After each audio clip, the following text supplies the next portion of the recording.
तो सभी दोस्तों को तो दोस्तों आज अपन साइंस में एक नया टॉपिक लेकर आए हैं कोशिका। तो कोशिका अपने सभी एग्जाम में आता है साइंस का, जो जनरल क्वेश्चन आता है, फिर जैसे कि second grade first grade science वाले रहते हैं, मैथ वाले रहते हैं, रीट में सभी में आर्टेट वगैरह में सभी में इसमें से क्वेश्चन आता है। तो अपना ये इम्पोर्टेंट टॉपिक है कोशिका, तो इसको अपन आज अच्छे से पढ़ते हैं। तो अपन शुरू करते हैं। तो बात अपनी कोशिका की है, तो कोशिका को इंग्लिश में सेल बोलते हैं। दूसरी बात अपने को ध्यान ये रखनी है कि कोशिका अपने शरीर की संरचनात्मक एवं क्रियात्मक इकाई है, सबसे छोटी है। कहने का मतलब है कि अपने शरीर का सबसे छोटी इकाई है। क्या है? सबसे छोटी इकाई है। जैसे अपन खुद कोई भी बुक पढ़ते हैं, तो बुक पढ़ते हैं ना, तो उसके अंदर कोई इकाई रहती है। इकाई किसको बोलते हैं? एक यानी चैप्टर, अध्याय को बोलते हैं ना। तो उसी प्रकार अपने यानी शरीर की सबसे छोटी इकाई को क्या रहती है? संरचनात्मक एवं क्रियात्मक इकाई कोशिका रहती है। क्यों रहती है? क्योंकि सबसे छोटी रहती है अपनी कोशिका। क्या रहती है? सबसे छोटी कोशिका रहती है अपनी, सबसे छोटी कोशिका रहती है। और दो या दो से अधिक कोशिकाएं मिलकर, कम से कम दो तो रहनी चाहिए, दो या दो से अधिक कोशिकाएं मिलकर किसका निर्माण करती है? उत्तक का निर्माण करते हैं। फिर दो या दो से अधिक उत्तक मिलकर एक अंग का निर्माण करते हैं।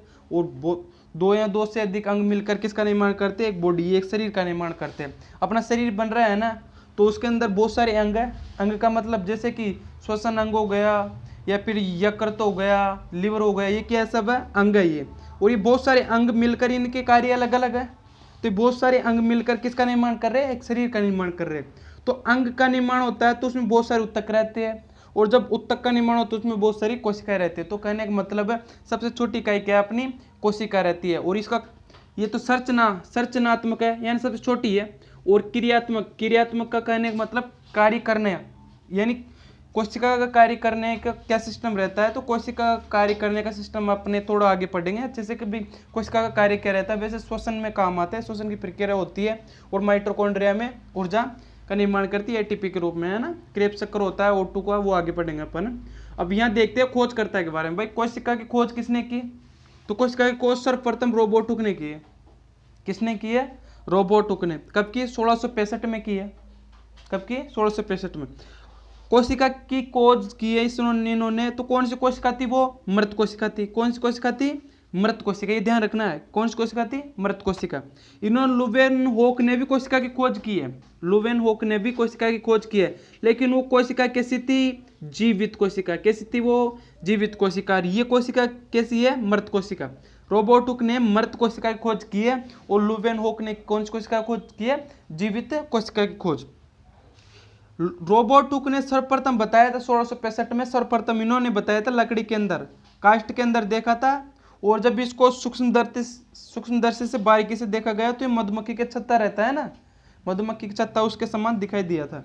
तो सर्वप्रथम रोबर्ट हुक ने बताया, इसलिए कोशिका का जनक किसको बोलते हैं? रोबर्ट हुक को बोलते हैं। और इसके बाद में यानी इन्होंने मृत कोशिका के बारे में बताया रोबर्ट हुक ने, और लोवेनहोक ने जीवित कोशिका का क्वेश्चन पूछा। तो अपने क्वेश्चन ऐसे है डायरेक्ट, भाई कोशिका की खोज किसने की? तो उसमें आएगा अपने रोबर्ट हुक। अगर उसमें ये आ जाए कि जीवित कोशिका की खोज किसने की? जीवित कोशिका, ये ध्यान रखना, जीवित कोशिका। अगर जीवित कोशिका जाए तो वहां पर अपने को क्या करना है? लुवेनहोक, रोबर्ट हुक नहीं करना। रोबर्ट हुक तो या तो मृत कोशिका जाए या फिर कोशिका जाए, ओनली फॉर कोशिका पूछे तो वहां रोबर्ट हुक आएगा। अगर जीवित लग जाए उसके आगे जीवित कोशिका को, तो वहां पर लुवेनहोक आएगा, है ना। अब तो अपन यहाँ तक पढ़े थे। अब यहाँ देखते हैं कि भाई कोई भी चीज़ रहती है तो उसका अध्ययन किया जाता है। क्या किया जाता है? अध्ययन। कहने का मतलब कोई भी किसी चीज़ की खोज की जाती है, खोज करने के बाद में उसकी एक तरह से उसके बाद में अध्ययन किया जाता है। तो अध्ययन करने को नाम देते हैं एक। अपने को पढ़ा था कि भाई कोशिका को अपन सेल या फिर साइट क्या बोलते हैं? साइटो बोलते हैं ना। तो उसके पीछे किसी के पीछे अगर लॉजी लग जाए ना, तो उसको क्या हो जाता है? अध्ययन हो जाता है। वो क्या हो जाता है? अध्ययन। जैसे कि अपन पढ़े जीव विज्ञान। क्या पढ़े? जीव विज्ञान। क्या पढ़े? जीव विज्ञान। जीव विज्ञान के बारे में जीवों का अध्ययन किया जाता है, उसको क्या बोलते हैं अपन? जीव विज्ञान बोलते हैं। तो जीव विज्ञान को अपन इंग्लिश में क्या बोलेंगे? बायो। बायो क्या होता है? जीव। क्या होता है? बायो जीव रहता है, और इसके पीछे लॉजी लगा देंगे। क्या लगा देंगे? लॉजी। तो ये हो जाएगा बायोलॉजी, यानी जीवों का अध्ययन। जीवों का अध्ययन। जीव विज्ञान में क्या होता है? जीवों का अध्ययन। तो जीव तो जाएगा बायो और लोजी हो जाएगा अध्ययन। तो इसी प्रकार साइटो यानी कोशिका का अध्ययन क्या कर लाएगा, साइटोलॉजी। साइटो तो जाएगा अपनी कोशिका, क्या हो जाएगी, कोशिका, और लोजी हो जाएगा कोशिका का अध्ययन। तो ये बात क्लियर हो गई भाई, कोशिका का अध्ययन क्या कहलाता है, साइटोलॉजी। यानी जीव विज्ञान की ऐसी शाखा जिसमें कोशिका का अध्ययन किया जाता है उसको क्या बोलते हैं अपन, साइटोलॉजी। अपने को यह ध्यान रखना है भाई कोशिका का अध्ययन क्या कहलाता है, साइटोलॉजी। इतना ध्यान रखना और ज्यादा ध्यान नहीं रखना। दूसरी बात भाई, कोई भी सिद्धांत, कोई भी चीज की खोज की गई है, खोज, उसके बाद में उसका अध्ययन, तो उसके बाद में उसके कुछ सिद्धांत भी दिए होंगे भाई, कैसे कार्य करता है, कैसे काम करता है, कैसा है, तो उसके बारे में कुछ सिद्धांत दिए होते हैं। तो वो सिद्धांत किसने दिए, देखो वो सिद्धांत दिए थे अपने स्लाइडन एवं स्वान ने। किसने दिए, स्लाइडन एवं स्वान। तो अपने को इसको याद, अटपटा नाम है तो उनको थोड़े याद नहीं होते, तो याद भी नहीं हो ना, तो अपने को याद ये से ध्यान रखना है भाई, कोशिका है, कोशिका के बीच में सार है, और ये सिद्धांत, सिद्धांत में भी सार है, और इसमें भी सार है, इसमें भी सार है। तो जब भी सिद्धांत पूछे तो स का ध्यान रखना है। उसमें अपने एग्जाम देने जाते हैं तो ऑब्जेक्टिव क्वेश्चन रहते हैं, तो उसमें पता चल जाता है भाई इसमें सार है, इसमें सार है, और इसमें सार है। उसके आधार पर अपने को क्या कर लेना, सिद्धांत को देख लेना है। तो कोशिका का सिद्धांत किसने दिया, स्लाइडन एवं स्वान ने। ये ध्यान रखना है, ये इंपॉर्टेंट है, ये ध्यान रखना है, इंपॉर्टेंट है भाई, कोशिका का सिद्धांत किसने दिया, स्लाइडन एवं स्वान ने। वैसे जो टॉपिक लिखा रहे हैं ना, इंपॉर्टेंट टिप्स है ये सभी, इंपॉर्टेंट आए हुए क्वेश्चन है सभी, है ना। फिर देखो सबसे बड़ी कोशिका क्या पूछ रहा है, सबसे बड़ी कोशिका, इसमें पूछ रहा है डायरेक्ट सबसे बड़ी कोशिका, आगे कोई नहीं दे रखा है इसके आगे। सबसे बड़ी कोशिका, आप सबसे बड़ी कोशिका वो जीव वाली हो सकती है या फिर पादप वाली, जंतु कोशिका या फिर पादप कोशिका, कोई सी भी हो सकती है वो, है ना। तो सबसे बड़ी कोशिका कौन सी रहती है, शुतुरमुर्ग का अंडा। वो शुतुरमुर्ग का अंडा, ये कोई जंतु है, ये पादप विज्ञान में तो आता नहीं है, तो ये जंतु विज्ञान है ना। तो सबसे बड़ी कोशिका कौन सी रहेगी, शुतुरमुर्ग का अंडा। इसका अंडा बहुत बड़ा रहता है ना, और सबसे बड़ा पक्षी भी ये रहता है शुतुरमुर्ग, है ना। तो सबसे बड़ी कोशिका किसकी रहेगी, शुतुरमुर्ग का अंडा, ध्यान रखना है ना। सबसे बड़ी है तो सबसे छोटी भी रहेगी। तो सबसे छोटी कोशिका क्या रहती है, माइक्रोप्लाज्मा। क्या रहती है, माइक्रोप्लाज्मा। और ये माइक्रोप्लाज्मा हमिंग बर्ड रहता है, दोनों बर्ड रहते हैं, ये बर्ड है और ये भी बर्ड है, दोनों पक्षी रहते हैं, उनके अंदर रहता है माइक्रोप्लाज्मा। ये रहता है, हमिंग बर्ड रहता है, सबसे छोटा पक्षी रहता है, उनके अंदर पाया जाता है माइक्रोप्लाज्मा, है ना। तो सबसे छोटी कोशिका क्या रहेगी, माइक्रोप्लाज्मा। अब देखो यहाँ भी सबसे बड़ी और सबसे छोटी दे रखी है, पर अपने को ध्यान क्या रखना है, अगर पूछ ले कि मानव के अंदर या फिर मनुष्य के अंदर, मानव के अंदर या फिर मनुष्य के अंदर सबसे बड़ी कोशिका क्या, मानव के अंदर सबसे बड़ी कोशिका, तो आएगी अपनी मादा का अंडाणु। जो मादा रहती है, मादा जो सब समझते होंगे, महिला वगैरह, ये लड़कियां वगैरह रहती है, वो मादा में आते हैं ना। तो जैसे कि अपन हिंदी वगैरह में पढ़ते हैं स्त्रीलिंग, तो स्त्रीलिंग में अपने साइंस में उसको मादा बोल देते हैं ना।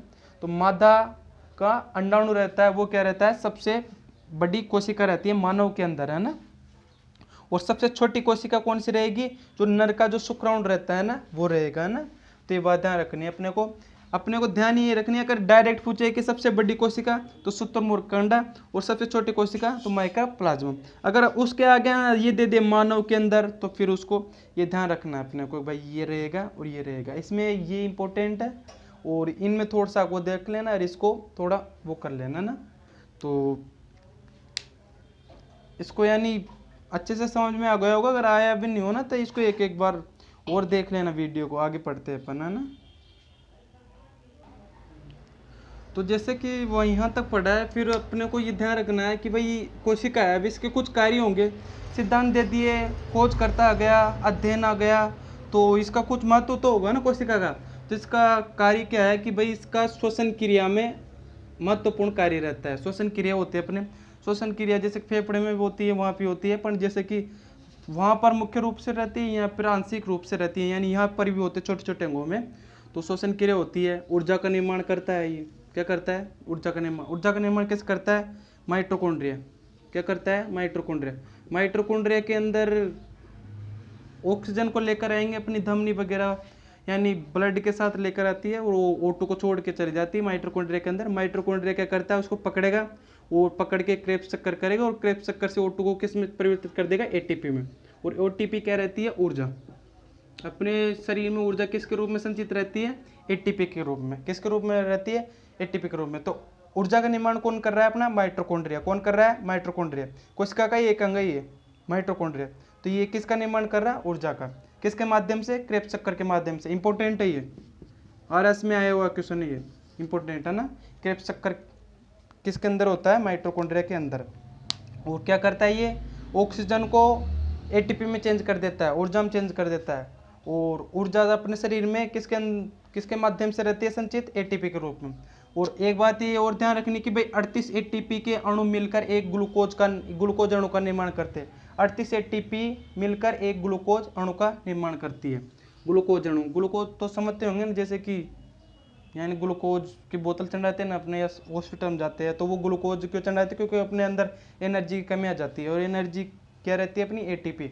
और एटीपी से ही मिलकर ग्लूकोज का निर्माण होता है ना। तो कभी कभी किसी के लड़कियों के ज़्यादा विशेष तौर पर रहती है, क्योंकि उनके हीमोग्लोबिन की मात्रा कम रहती है, और हीमोग्लोबिन ऑक्सीजन को पकड़ के लेकर आता है। तो जब हीमोग्लोबिन की मात्रा कम होगी तो ऑक्सीजन को पकड़कर कम लाएगा, और ऑक्सीजन को पकड़कर कम लाएगा माइटोकॉन्ड्रिया के पास में, तो क्रेब्स चक्कर कम होगा। क्रेब्स चक्कर कम होगा तो ऊर्जा कम बनेगी, स्वाभाविक है। इसलिए उनके क्या है? एनर्जी कम रहती है, और गर्मियों में उनको चक्कर आने, पेट दर्द होना ये हो जाता है। तो उनको रोकने के लिए उनको क्या करते हैं कि ग्लूकोज दे देते हैं, ग्लूकोज की बोतल चढ़ा देते हैं, जिनसे क्या उनको ऊर्जा मिल जाती है ना। तो ये बात क्लियर हो गई। ग्लूकोज के रूप में संचित रहती है। कितने अणु रहते हैं? 38, है ना।